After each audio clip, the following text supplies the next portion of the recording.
We don't drink alcohol or do drugs, and so it's kind of our vice. Whitney and I did ketamine.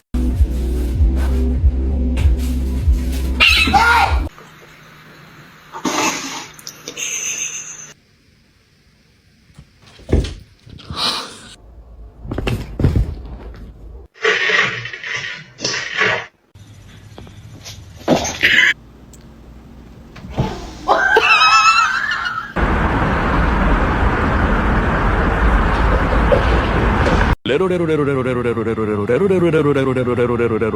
lo que yo vine fue a esto.